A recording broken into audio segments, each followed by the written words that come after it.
Tonight we're diving into 6 interesting and obscure Reddit mysteries, so sit back, relax, and let's step into the darkness.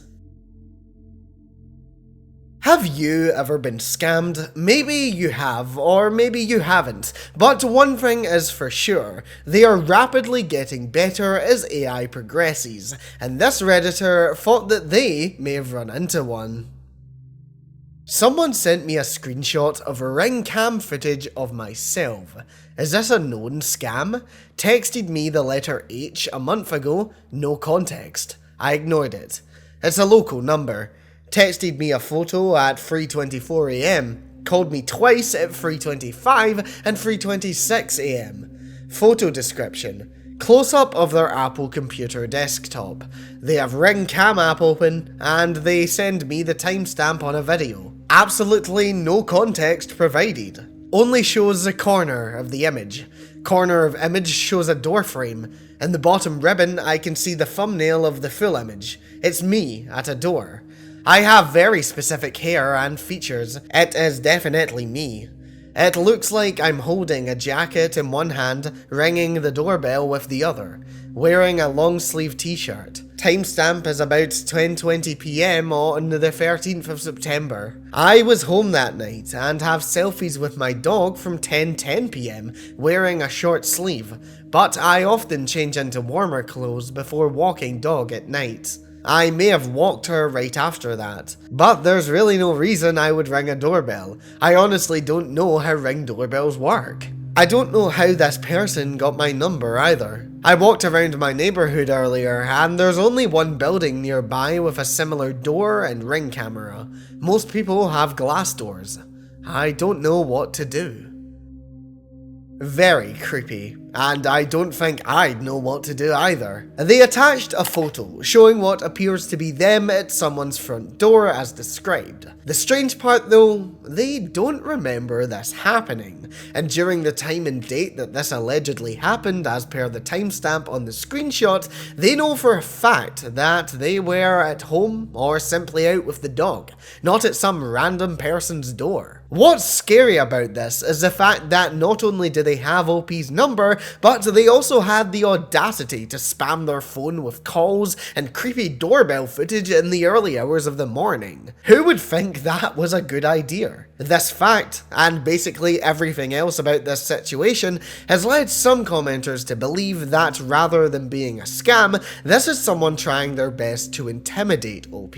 It is possible that if they have people who they aren't on the best of terms with, they could have given OP's number to someone in order to freak them out. They might think that it's harmless, not knowing the effect that it actually had on OP. If this is someone who OP went to the door of though and forgot about, how would they have managed to track them down just from one photograph? It makes very little sense. While it may be possible, it's unlikely that someone would go to all of that trouble, especially if they had no connection to OP in the first place. With that being said though, there is a chance that this is some sort of scam, one that utilizes artificial intelligence. AI is growing day by day, and it's scary how realistic some of the photos and videos are. Considering the photo is using the filter that appears on ring camera footage when there is low light, that would likely allow AI to generate the image easier. So, is there a chance that this screenshot has been generated?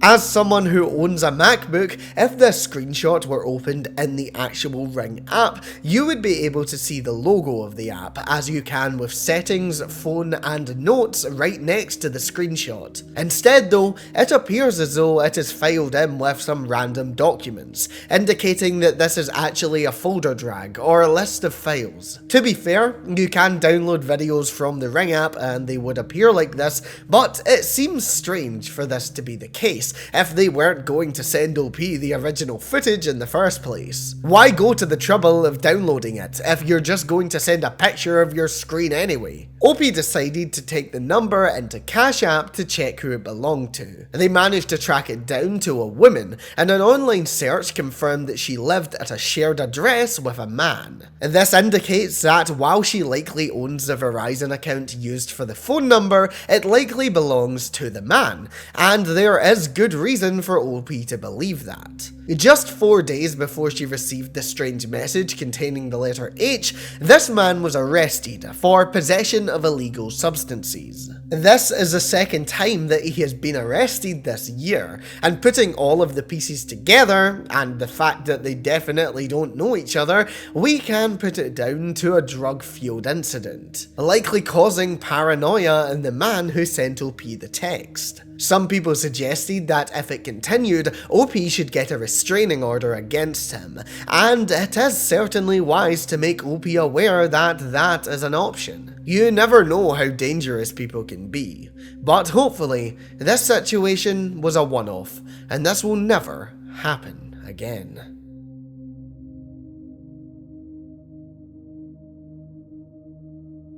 Keeping with the possible scam mysteries, this Redditor came to RBI, desperate for a solution to their problem. Their mother was living with a man, who was not only lying about his identity, but was trying to convince her to move to another state to a home that didn't exist.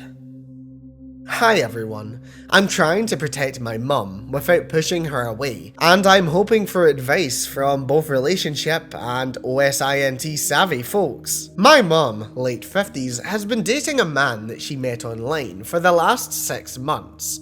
He moved into our house right away. Recently, she told me she's considering moving from Florida to New York to live with him. That alone worried me, but then he sent her photos of the brownstones he supposedly bought and combined into one home. I reverse searched the images and found one home picture as a 3D rendering from an interior designer on ArtStation. One is from a boutique hotel website. One is from an apartment listing on StreetEasy. Another is pulled from a builder's luxury bathroom portfolio. None of the photos match each other at all. Everything points to a romance scammer, or at least someone wildly misrepresenting themselves. I don't know what to do. They are going to move in 4 to 6 weeks. It's out of character, and this is only part of it. She recently had a situation where she fell for a fake loan and had to close her bank accounts.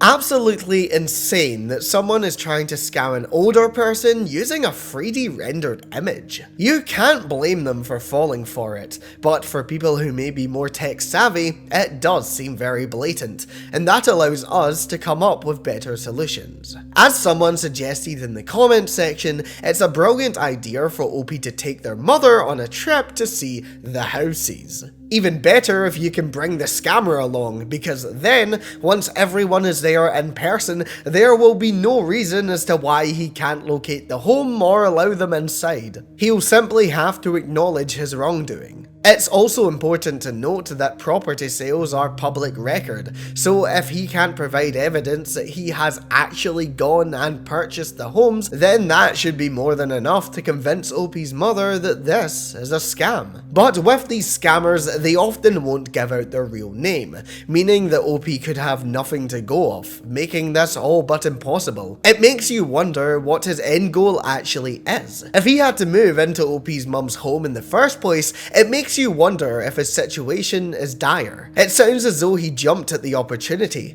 so dragging her all the way to another state with promises of a house that doesn't exist seems odd, and in my opinion, it could indicate that their mum is in serious danger. If this is a money scam, it's likely that you'll find some reason to tell her on moving day that the house isn't ready and that she needs to pay him a large sum of money to get it sorted out. He'll likely tell her that he needs to go to the home first, saying that she can follow a few hours later, but by that point, he will have the money, and you will never see his face again. This is just a theory, but it's a very plausible one. It sounds as though he has gotten into her head. If OP says that it's out of the ordinary for her to be falling for scams in the first place, then he could have some sort of hand in making her fall for the fake loan. With her bank accounts closed, she may be carrying physical cash, which would make a quick cash grab easier. If it's not that, then he could be increasing her need to rely on him, keeping her close and making sure that she has no exit plan. Whatever is going on, this guy is certainly bad news. Opie says in an update that they sat their mum down and showed her the proof that the houses were fake. Opie says that their mum agreed to come home and that she is now staying with a friend. Through some research, Opie found out that not only does he owe a few counties money, but he is being actively hunted by ICE. As someone in the comments said, you should never usually tell the scum at ICE anything, but in this case, it might be the most effective way to make sure that this threat is nullified. We can just be happy that Opie's mum is now safe, and pray that this man will be brought to justice. Just wanted to quickly say that if you are enjoying the video, it would mean the absolute world to me if you subscribe to the channel. Thanks to you guys, this year has been a massive success, so let's keep the growth going. And now, back to the video.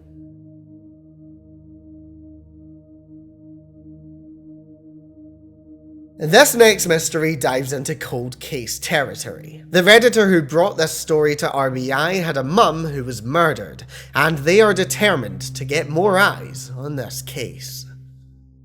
My biological mother was Wilma June Nissen, who was murdered and found dragged into a rural roadside ditch next to an unmaintained gravel county road in 1978 in northwest Iowa, Leon County near Sioux Falls, South Dakota. She was 23 years old. She was not identified for 27 years.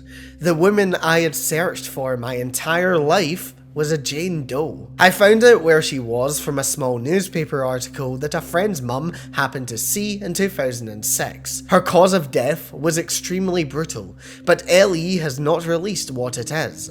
I am her daughter, and I intend to fight for her until her case is solved or my dying breath. She also went by the names Amy and Boots. I will do anything to get her case solved. Wilma June Nissen and her sister Mona were born in the San Francisco area. Her mother walked out on her and her younger sister, who was deaf and mute while they were very young. The girls were left with their father. Their father was abusive and horribly neglectful. When he went to work, he would lock the two girls in a closet all day with no access to food, water, or a bathroom. Then, things got worse. Their father lost his job, so the family of three ended up living in Southern California, in the Los Angeles and Orange County, and were forced to live in a car. Their awful father would lock the deaf and mute sister in the trunk of the car, and send Wilma to scrounge for food and money, alone on the streets. She was 8 or 9 years old. Nobody knows what their father was doing, but it most definitely was not taking care of his young daughters. My mum and her sister were homeless before they were 10 years old. Thankfully, in 1964, CPS stepped in.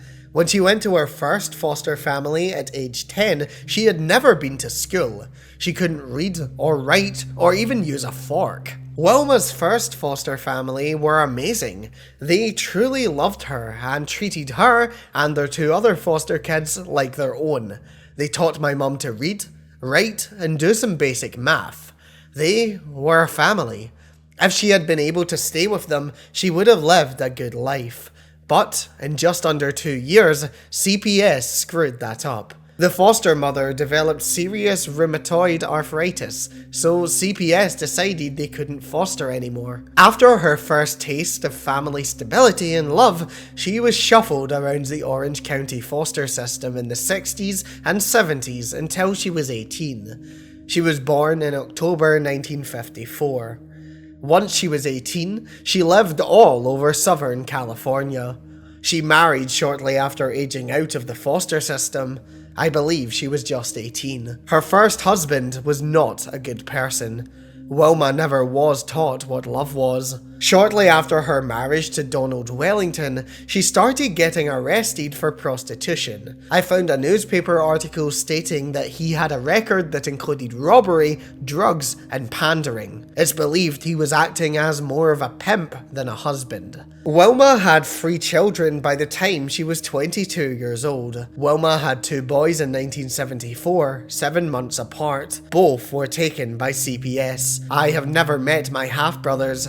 I don't don't even know if they are alive. In June of 1977, Wilma married Robert Alexander Irvin. The prostitution arrests stopped after her first husband was out of the picture. In August of 1977, she had a daughter, me. I don't know what happened to her after I was born. I was fostered, then later adopted by her final foster family. Unfortunately, they would not tell me anything about her. I know in the 1970s she liked to hang out at the Pike in Long Beach with her friends.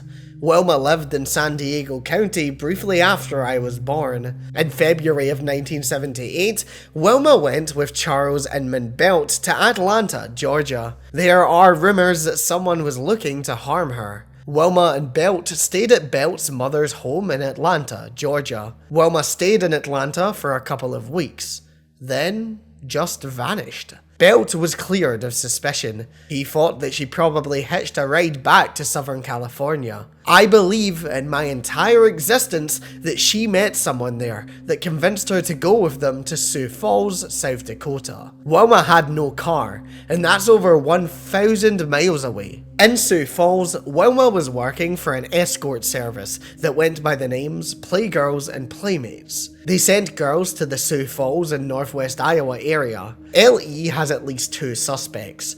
2 women who worked for the same service at the same time as my mother. They know something. They went by the stage names of Peaches and Sugar. They are described as light-skinned African-American women that would have been in their mid to late 20s in 1978. LE has no idea where or who Peaches is.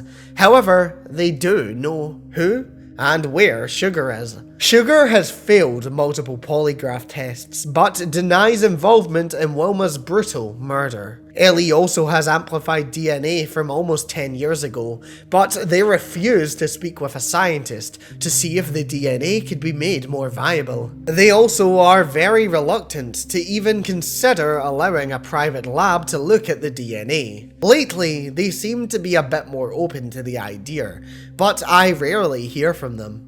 If nothing else, I would think they could use the DNA to prove Sugar was there, or rule her out. I have contacted multiple forensic genetic genealogy companies and organizations that fund grants to pay for these exact situations. It could cost nothing to the county, the sheriff's department, or the taxpayers. Law enforcement exhumed her in 2007, and can't even give me an idea of when they will bury her.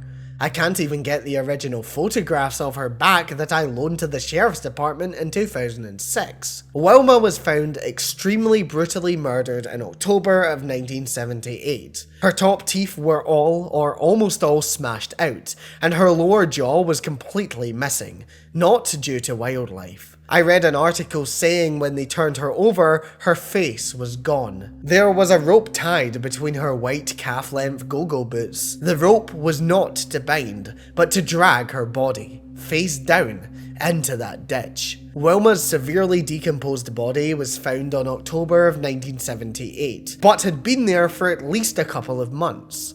The best guess by law enforcement is she was murdered around August, my first birthday. The Leon County, Iowa Sheriff's Department is in charge of her case. All Freedom of Information requests have been denied. There was a page for her, along with a tip line and a reward on the Leon County Sheriff Department's website. It's gone. All links from past articles are broken. There is no mention of her anywhere on their site, even though she is the only murder cold case in their county. The sheriff that was in charge when she was identified was amazing. He and the detective both went above and beyond in every way. I am very grateful to them. Sadly, they are both now retired.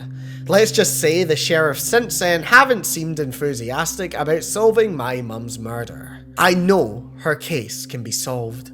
With technology advancements, it can be, but law enforcement rarely will speak with me. Even the Iowa Attorney General's Cold Case Unit investigator said he didn't want to give me false hope, then told me her case shouldn't even be on their list. Plus, it will take them at least a year to get to even review her case for consideration. There is much more to her story and her life. I will tell you everything I know if you'd like. She never stood a chance.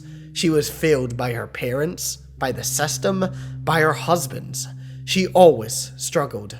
She was never even reported missing. She was a Jane Doe with only a headstone that read unidentified female for 27 years. She had to fight for survival from the day she was born. I wish I could have fought for her in life. Know that I am fighting now. I had a group and many contacts and pages on Meta for her, but they were permanently banned. I was told it was for human exploitation of all things. That was devastating. I'm working on a website for her, justiceforwilmajunissen.com. I'm doing everything on an older phone, so the website is awful at the moment. I've also worked with many podcasts, YouTubers, some news channels, etc. that have shared her case. Project Cold Case has recently spotlighted her case. Dateline NBC Cold Case Spotlight also shared her case. Her entire short life was heartbreaking. It's been almost 50 years. It's time for answers. I will do absolutely anything I can to get a semblance of justice. Justice will never be served. Whoever murdered her has gotten away with it for a very long time. Law enforcement will not tell me the cause of death, but all I've read says it was very specific and especially brutal. Thank you very much for taking the time to read this. If anyone has ideas on how I can better advocate for her, please let me know. Thank you for reading. First of all, it's absolutely amazing that Wilma still has someone advocating for justice for her after all these years. And not just anyone, her own daughter. Something that stands out is the fact that the body was dragged using rope. This indicates that it may have been someone who wasn't strong. Could this point towards her killer being someone shorter, weaker, or maybe a woman? Considering the two main suspects were both women, if they were shorter than Wilma, then the rope dragging could be great evidence against them. People have pointed out that a client could have killed her, with the brutal state of her face as evidence as to why, and then left someone else to bury the body. It may also be possible that the rope used to drag her was attached to a car, which then dragged her all the way out to where she was buried, potentially being the reason that her face was in such a bad state. Being dragged by a car would certainly do that to you, and it's disturbing to even theorize about how horrific the end of her life must have been. It's definitely a good idea for OP to continue to reach out to podcasters, YouTubers, anyone who can bring more eyes to this case. People need to hear about Wilma's story because she needs to be remembered, and we need to increase the chances of justice. Some sources have stated that the police have spoken to their prime suspect many times, likely the woman that was mentioned in the post. And this could indicate that they don't have enough evidence to convict anyone of the murder. If this is the case, then there's not a lot of hope that Wilma's killer will ever be caught. As the years pass by, they will likely pass away too. But now, we know about Wilma. She may not have lived the grandest life, and she may have had a horrific exit, but she was a person, and one that should be remembered forever.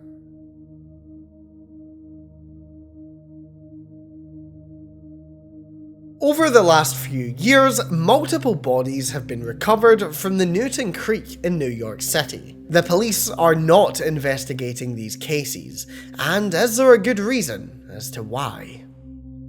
This isn't exactly a cold case, it's multiple closed cases, but all of these deaths are super suspicious, and the police are not investigating these cases at all anymore. These cases are not connected, but when I looked at it together, I think they paint a pattern. Apologies for how long this is. Common theories include a dumping spot, organised crime groups with nightlife connections, the work of a lone serial killer, robbery gone wrong, etc. Or maybe just accidental drownings. Here's a video of an attacker seen on the street where Carl was last seen running. This area is out of the way that most of the men were going, and the men would have to cross multiple private properties to get to the creek from where they were. Damani Alexander, 30, was found washed up in Newton Creek by East Williamsburg sometime in July 2024 after a night partying in the Knockdown Centre, a nightclub nearby. According to his friend, he sent texts the night before, claiming that someone was waiting outside for him.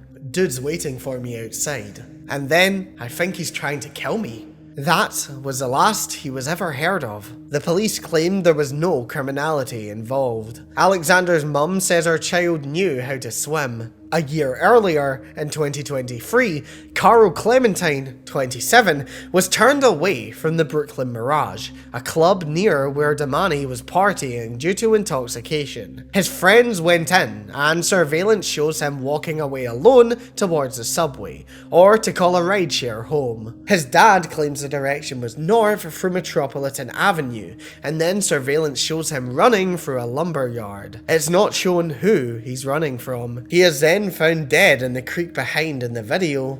He is apparently fighting invisible entities, but it seems very unlikely someone could have fallen into the creek given the fact you would have to trespass through multiple private properties to even reach it, which makes me wonder if those properties have been searched, and if those people have been questioned. Again, his case was closed as a drunken accident. 1 month later, John Castick, 27, was seen at a performance by electronic music group Zed's Dead. Where? The Brooklyn Mirage.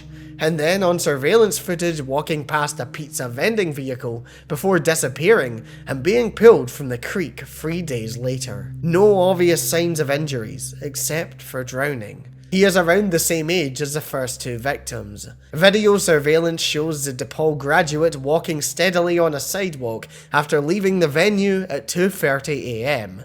His phone registered his location at 3:51 a.m. at the Metropolitan Avenue Bridge near where his body was found, before it shut off. The bridge is an 8-minute walk from the Brooklyn Mirage. There is still no explanation for where he was during those 80 minutes, or why he was not wearing a shirt when he was found. Several of his friends called his death suspicious and said that he is not the type to do hard drugs. DJ Red Abriki, 52, disappeared earlier this year and was found inside a boat decomposing. He was last seen DJing in Harlem and lived on a boat docked at the World Fair Marina. But his boat was found in Newton Creek, despite living very far from the creek. He was also possibly partying/intoxicated. There are also 2 other John Does from only this year, unidentified males found in the same creek, which brings the count up to 6, and yet police insist no foul play. All of the victims were partying, all of the victims were drowned, all of them are men, and most are around the same age. In my opinion, this is not a coincidence. This is eerie as fuck, and these cases are most definitely connected. But I'm willing to hear everyone's thoughts, and of course, there is a chance that I'm wrong, and these were all drunken incidents. But here is John Castick walking down the street after leaving the show. Does this man look visibly intoxicated to you? I don't think so. But according to his toxicology report, he was found with ketamine in his system. All of this coming after the many reports of men being drugged and robbed outside of clubs in New York City.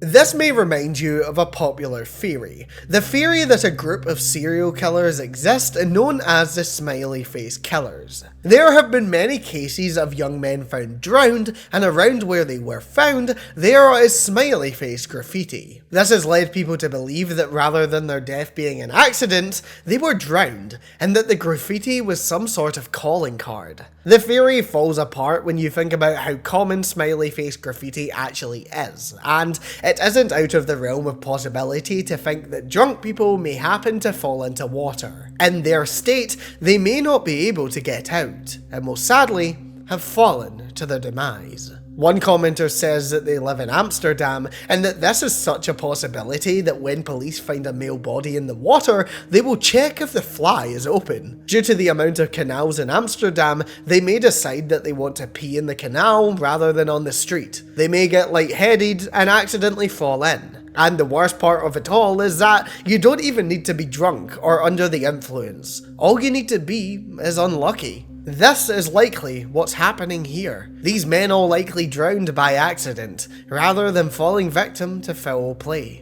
Of course, the friends of the victims wouldn't be able to accept this, and you can't blame them. When someone close to you passes away, you're looking for any explanation, and believing that they were murdered may make it easier to cope with the fact that they are no longer with us than thinking that they simply fell. OP pointed out in the comments that a few of these people had destinations to get to, so there should have been no reason why they were near the water. But in a drunken state, you can easily take a wrong turn and end up somewhere completely different. I've done it, and some of you may have too. It's certainly not out of the realm of possibility, and I think it's safe to say that all of these deaths really were accidental.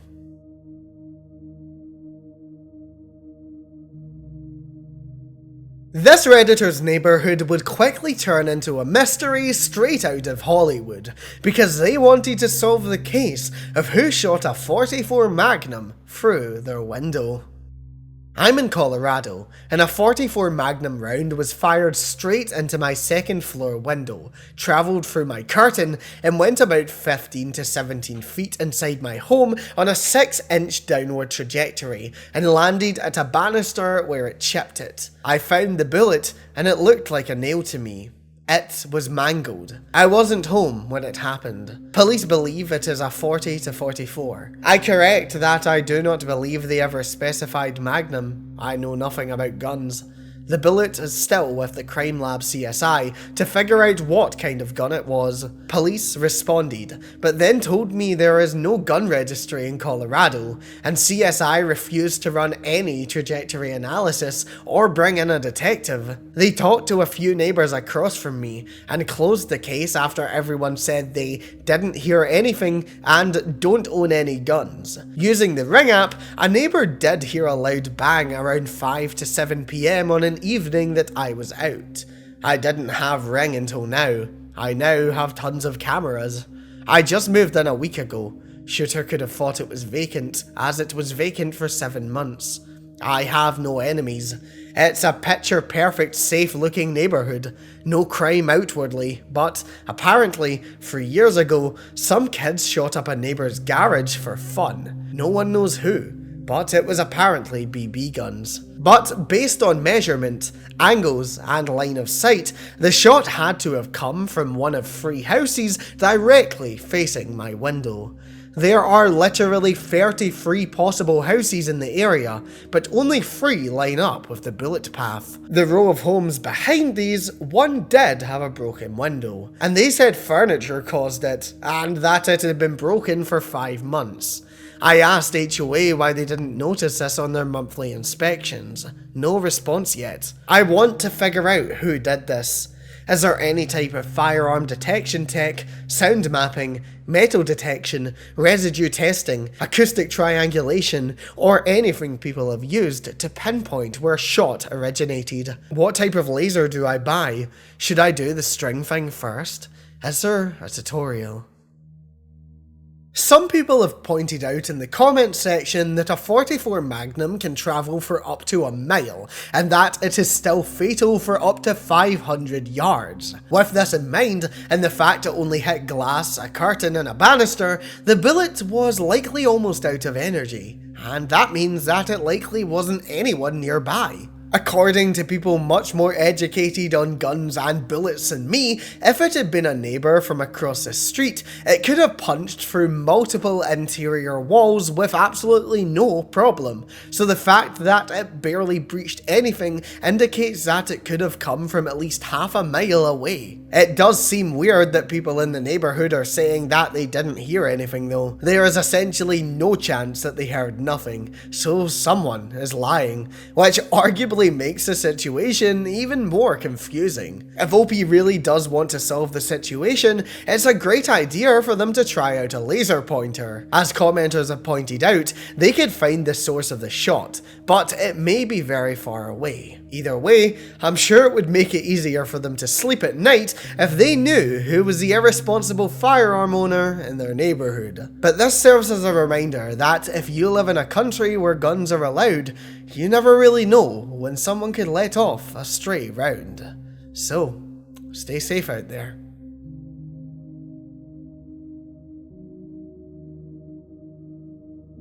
You can find many things on Google Maps, and this Redditor thinks that they found an unidentified plane under the water.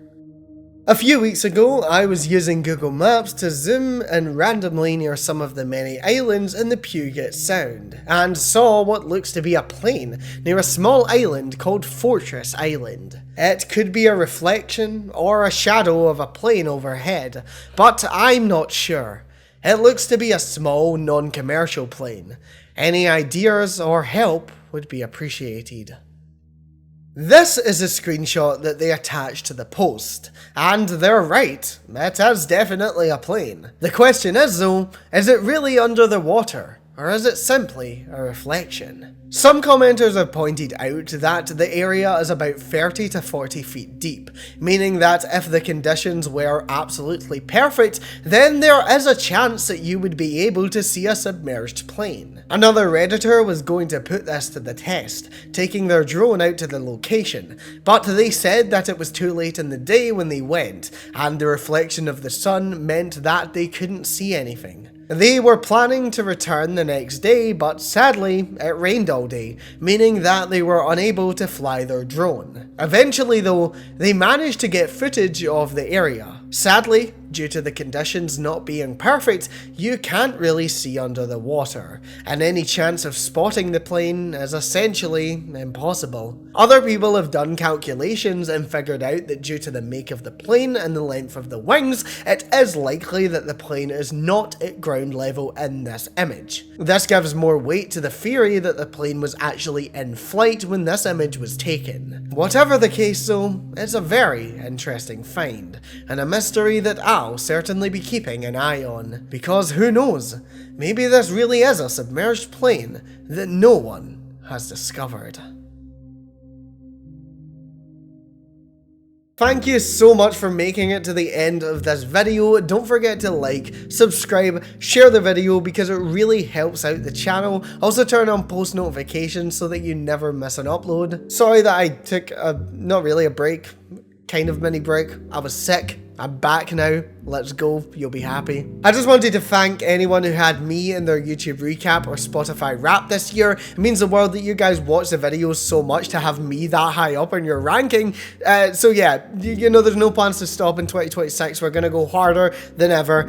I'm also going to try get some amazing collabs for you in the new year. So hey, make sure you stick around. Let me know in the comments what your favourite mystery was and your thoughts on it. If you have anything that you would like to see me cover here on the channel, or any stories that you would like me to read out, you can now suggest video topics or submit your stories over on Reddit at r/Jessicur. Don't forget to check me out on social media. I have Instagram, Blue Sky, Twitter, and if you want to get involved with the community, then you can join my Discord server using the link in the description. Thank you so much to my Jessicur Plus members Morrigan, Alex Rod, K4 Silver, Entreprenaut, Collectiki, Brooke, Carmilla, Based Finger, Midnight Kitty, Willow, Briar, Fizzy, Shoshka, Frozen Roses, Greenlee, Snail Namgu, GM3112, River Camera, Jaskier, Chev the Shrew, Rudy Jazz, Mikey Poopy, Goobly Goober, James Rex, Clara, Ivospace, and Vanakoya. If you want to support the channel and get an uncensored version of this video right here, then make sure that you check out Jessicur Plus. For $7.50 per month, you can get access to over 100 videos, some that will never be released on YouTube, and just for you, here's a code on screen right now that you can use to get a free month, but only has one use, so make sure you're quick. I'll also be dropping the next Liminal airdrop very soon, and I'm so excited. I'm wearing the shirt right now.